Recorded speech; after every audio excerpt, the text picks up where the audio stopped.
Who's in favour? Who's against? Who abstains? A check. Let's check. 82. No, it's broad. Vote is closed. Broadly adopted. 117 by roll call. Vote is open.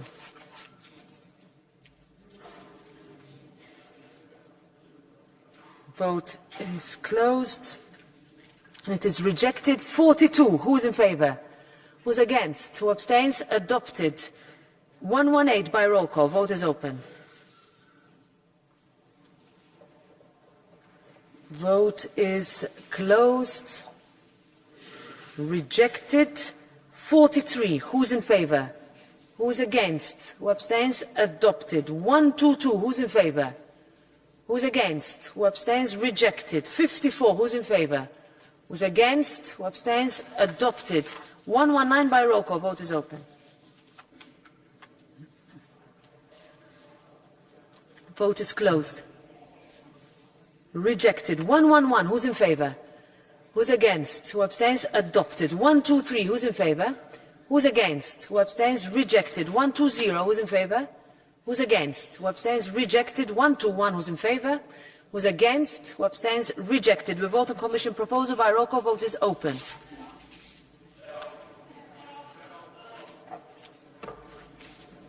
Vote is closed. Adopted. Broadly. First reading of Parliament is closed. We move to the report by Javier Moreno Sanchez on the single application proposal, procedure and common set of rights for third country workers recast. Provisional agreement, amendment 117 by roll call. Vote is open. Vote is closed. And it is adopted. Thereby the first reading of Parliament is closed. We move to the report by Sergei Lagodinsky on European cross-border associations. 138 amendment by the committee block vote. Who's in favour? Who's against? Who abstains? Adopted. Amendment 78. Who's in favour? Who's against? Who abstains? Adopted. We vote on the Commission proposal by roll call. Vote is open. Vote is closed. Adopted. First reading of Parliament is closed.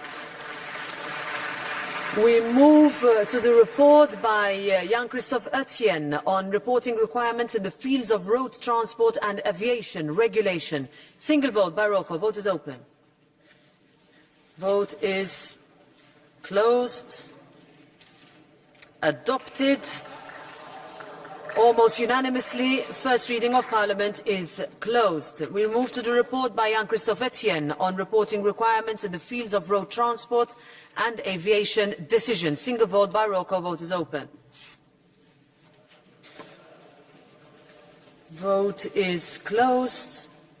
And it is adopted. First reading of Parliament is closed. We move to the report by Henna Virkkunen on minimum requirements on minimum breaks and daily and weekly rest periods in the occasional passenger transport sector. I give the floor to the rapporteur for 2 minutes.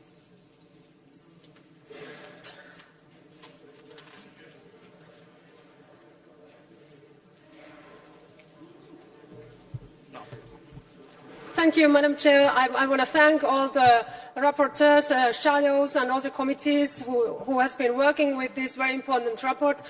This legislation gives now more flexibility for our tourist buses, and at the same time we are also taking care of our single market and about our safety of transport. So I want to thank everybody, and I think we find a balanced agreement with the Council, and I hope that everybody can support this result. Thank you very much, Ms. Virkkunen. We vote on the provisional agreement, Amendment 30 by roll call. Vote is open. Vote is closed. And it is adopted, and thereby the first reading of Parliament is closed. We move to the report by Deirdre Clune on establishing the Union Customs Code and the European Union Customs Authority and repealing Regulation 952/2013. I give the floor to Ms. Clune for 2 minutes. Okay, thank you, President, and I won't take 2 minutes. But with our vote today, members, we can move to establish a single customs authority for the European Union. One agency responsible for overseeing our customs code, coordinating customs authorities across the EU and providing support to our national customs authorities, who supervise all goods entering and leaving the customs union 24 hours a day, 365 days a year, with the exponential rise in e-commerce. These declarations are also increasing, so we need to have a coordinated, risk-based approach to our customs controls. And this new authority will identify risks, carry out controls to ensure that our EU rules are enforced and support national authorities in their work.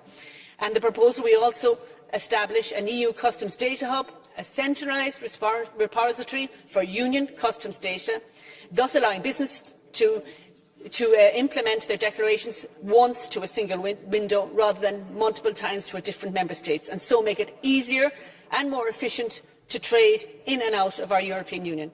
I ask you to support this proposal to make our customs union fit for the digital age, give better protection to our consumers from unsafe and illegal products, support our national authorities in their work and contribute to a more efficient single market. Thank you. Thank you very much. Ms Clune, we have 291 amendments by the committee. Responsible block vote. Who's in favour? Who's against? Who abstains? Adopted. Amendment 293. Who's in favour? Who's against? Who abstains? Rejected. 294. Who's in favour? Who's against? Who abstains? Rejected. 295. Who's in favour? Who's against? Who abstains? Rejected. 296. Who's in favour? Who's against? Who abstains? Rejected. We move to Article 27(1). 1 and 2. Who's in favour? Who's against? Again. Who's in favour? Who's against? Who abstains? Adopted. 297. Who's in favour? No, it was clear. Who's in favour? Who's against? Who abstains? Rejected. We move to the original text. Who's in favour? Who's against? Who abstains? Adopted. 298. Who's in favour? Who's against? Who abstains? Rejected. 149. Who's in favour? Who's against? Who abstains? Adopted. 299 by roll call. Vote is open. Vote is closed. And it is rejected. And we vote on the Commission proposal by roll call. Vote is open. Vote is closed.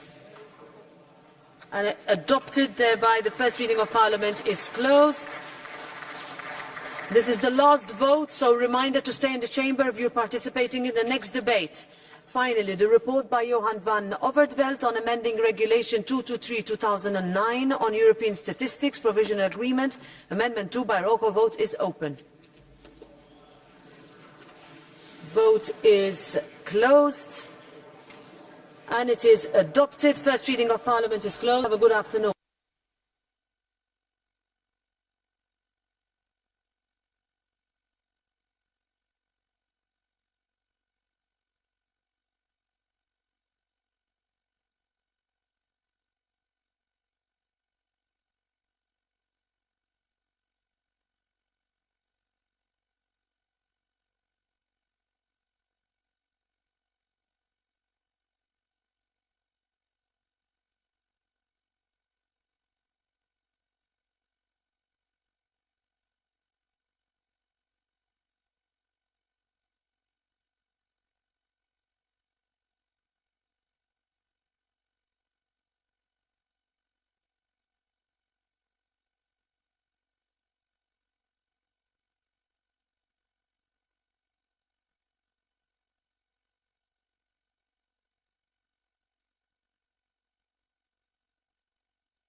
Καλησπέρα σας κυρίες και κύριοι συνάδελφοι. Επανερχόμαστε στη συνεδρίαση. Τα συνοπτικά πρακτικά της χθεσινής συνεδρίασης και τα κείμενα που εγκρίθηκαν κατά τη συνεδρίαση αυτή έχουν διανεμηθεί. Δεν βλέπω να υπάρχουν παρατηρήσεις. Κατά συνέπεια τα συνοπτικά πρακτικά εγκρίνονται. Προχωρούμε τώρα στις συζητήσεις σε συνέχεια της εγκεκριμένης ημερήσιας διάταξης. Το επόμενο σημείο στην ημερήσια διάταξη αφορά τη συζήτηση σχετικά με επίκαιρα θέματα σύμφωνα με το άρθρο 162 του κανονισμού και το θέμα μας αυτή τη φορά είναι ισχυρισμοί περί διαφθοράς και κατάχρησης κονδυλίων της Ευρωπαϊκής Ένωσης στην Ισπανία κατά τη διάρκεια της πανδημίας. Θα ήθελα να υπενθυμίσω ότι για τη συζήτηση αυτή δεν θα γίνουν δεκτές παρεμβάσεις με γαλάζια κάρτα και δεν θα υπάρξει διαδικασία catch the eye. Το λόγο έχει η κυρία Μοντσερά ως συντάκτης της σχετικής συζήτησης.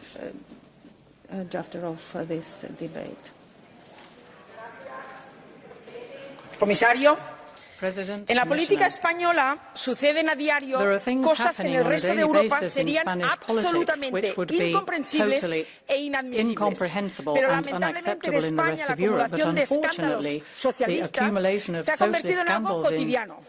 Sánchez ha indultado gravísimos delitos de corrupción de sus socios condenados y rebajado las penas por malversación. Sus socios, investigados por este Parlamento por turbios vínculos con Putin y por los tribunales españoles por terrorismo, son los primeros europeos a los que la corrupción y todos los demás delitos les van a salir absolutamente gratis. Ya saben, mientras en Europa se quiere endurecer las penas por corrupción, investigar conexiones con Rusia y prohibir amnistías a corruptos, en España Sánchez amnistía por terrorismo, por corrupción y por golpe a la democracia. Ese es su triple regalo al prófugo de la justicia que le mantiene en el poder. Esto no es progresismo de ningún tipo. Esto es una vergüenza nacional y europea que perseguirá al Partido Socialista siempre. Y por si esto fuese poco, la Fiscalía Europea investiga el caso PSOE, conocido como caso Coldo. Presuntos delitos de malversación, prevaricación y tráfico de influencias en contratos millonarios usando fondos europeos. Unos contratos que se firman en pandemia en ministerios y gobiernos regionales socialistas. Y miren, la actual tercera autoridad del Estado, entonces presidenta socialista del gobierno balear, tardó 3 años en reclamar a la trama el dinero pagado por el material sanitario. Unas mascarillas, por cierto, que no resultaron ser lo que eran. Hablamos de fondos europeos, señores eurodiputados. Una trama incansable. Porque además de todo ello, semanas antes recibían en el aeropuerto de Madrid las maletas de la vicepresidenta de Maduro, Delcy Rodríguez, sancionada por Europa. Y cómo no, el expresidente socialista español, Zapatero, ayer reunido con ella en plena polémica por el rescate de ir a Europa y por las maletas de Delcy. Blanqueador de la tiranía es marca PSOE. Por cierto, señores socialistas, ¿qué traía Delcy en sus maletas? So what did Delcy actually have in her suitcases when she arrived at the airport? And there are all sorts of links between the Coldo affair and the Delcy case. There's one common element, it's the socialist government. Obviously now you're trying to spread all this rubbish, all these problems, and we've seen this at the level of the national parliament. We have a president of the government, a prime minister, who should actually be explaining all of this to not only to the Spanish voters but the rest of Europe. And we also saw that the socialist Portuguese Prime Minister Costas had to resign. This is socialist, but you're granting amnesties to all of these people. You talk about drug traffickers, but if you then embrace the vice president of the narco government in Venezuela, and then you say that this whole plot has actually arisen in the heart of the Socialist Party using European funds, and there are all these question marks and doubts when it comes to the political environment and the personal environment of Mr. Sanchez. So do continue with your campaign of synchronized attacks in order to cover up your own scandals. But we saw that Sauri came along to the Moncloa with their saddlebags full of good examples, but they'll soon be leaving with their suitcases full of lies, treason and corruption. Thank you. Σας ευχαριστώ. Εξ ονόματος του Συμβουλίου τώρα το λόγο έχει η κυρία Λαμπή.